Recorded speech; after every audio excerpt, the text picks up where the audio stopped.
There is a word that appears again and again in the ancient world, always spoken in a whisper: Assyria.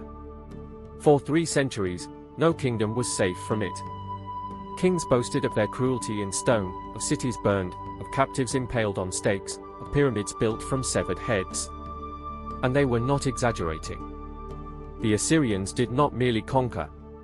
They engineered fear itself, turning terror into a weapon of state more powerful than any army.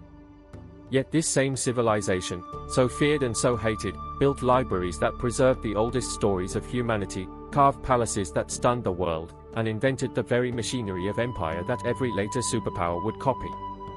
This is the story of the first great empire of the ancient world, and of the night when its greatest city vanished from the earth in fire. It is also the story of how fear itself became a tool of government, a lesson later empires would learn all too well. The story begins in the north of Mesopotamia, the land between the rivers. Here the Tigris runs fast and cold, fed by rains that the south never sees, cutting through open plains of wheat and grazing land. This is a frontier country, crossroads with no natural borders, ringed by mountains to the east and north, and by desert to the west. On a limestone cliff above the Tigris stood the city of Assur, the oldest of all Assyrian cities, named for the god who was its patron and its king. For centuries Assur was a modest city of traders and priests, a holy place on the river.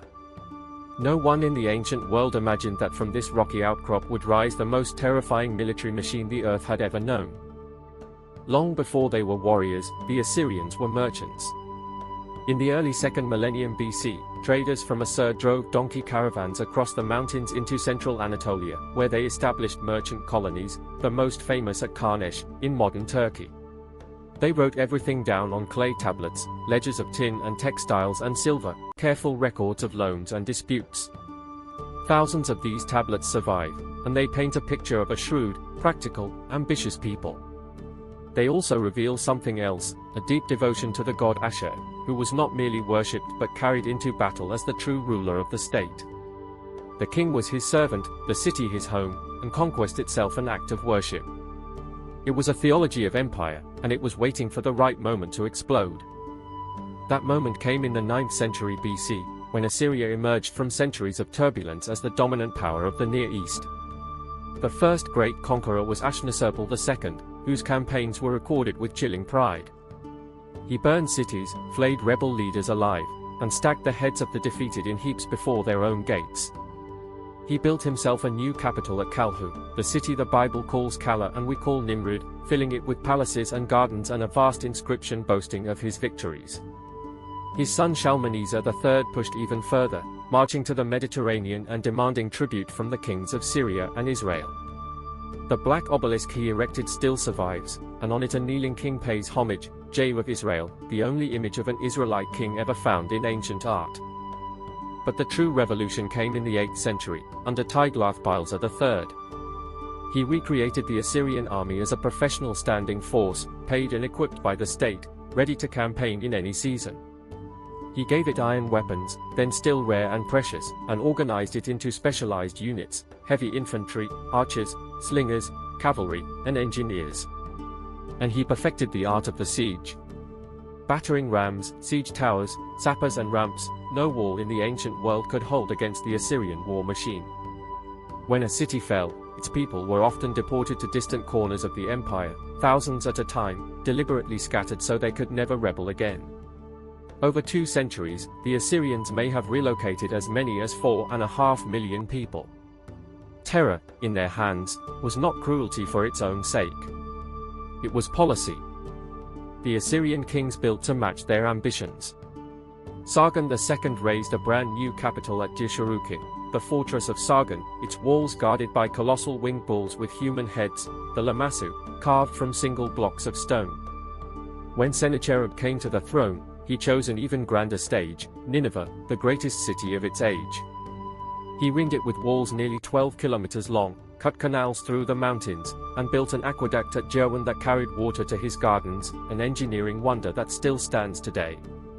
Some scholars even believe that the famous Hanging Gardens of Babylon were in fact built at Nineveh, a gift from a king who called himself ruler of the world. From his palace, whose walls were lined with carved stone reliefs of his wars, Sennacherib ruled an empire that stretched from Egypt to Iran. The last of the great kings was Ashurbanipal, who ruled from about 669 to 627 BC. He was a paradox, a warrior who boasted of tearing lions apart with his bare hands, and a scholar who collected books with the same ferocity.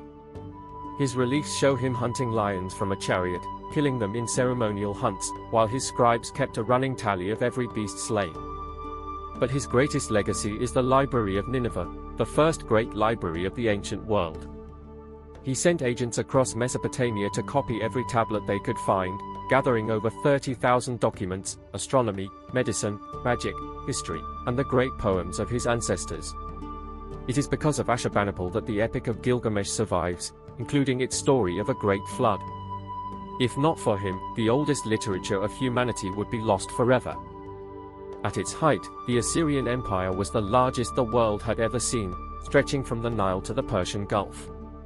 Tribute flowed into Nineveh from every corner of it: gold, silver, ivory, horses, timber, and slaves. Esarhaddon, the son of Sennacherib, conquered Egypt itself and took the city of Memphis, the first time an Assyrian king had ruled on the Nile. His successor Ashurbanipal went further, marching deep into Egypt and sacking Thebes, the richest city on earth, so completely that its destruction became a proverb. Nothing like it had been seen since the fall of Troy. The empire seemed unbreakable. Its army was unbeaten, its wealth enormous, its gods victorious. And yet, within 20 years of Ashurbanipal's death, the entire edifice would collapse, so suddenly and so completely that the world has never stopped asking why. The cracks had been forming for decades. The empire was overstretched, its court torn by assassination, its treasury drained by endless war.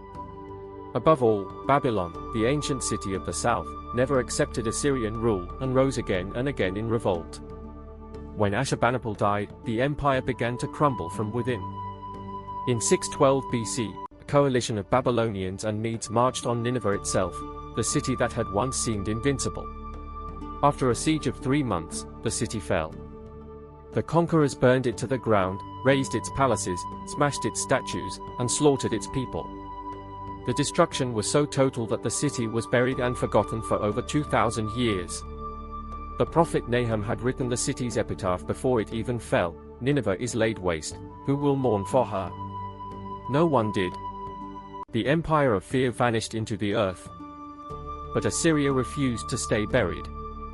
In the 1840s, a young Englishman named Austin Henry Laird began digging in the mounds of northern Iraq, and uncovered the palaces of Nimrud and Nineveh. The Lamassu, the lion hunts, the siege reliefs, the whole lost world came back to life, and its treasures now guard the galleries of the British Museum. In 1872, a scholar named George Smith deciphered a fragment of the Gilgamesh flood tablet, and the world realized that the Bible's flood story had an older Mesopotamian cousin. And the name itself never died. Assyrian Christians still call themselves Assyrian, and the name of Syria preserves it. In 2015, the ruins of Nimrud were deliberately blown up by militants, a reminder that destroying a civilization's memory remains the oldest weapon of all. Yet the stones endure, and the stories endure, and the echoes of Assyria still sound across the centuries.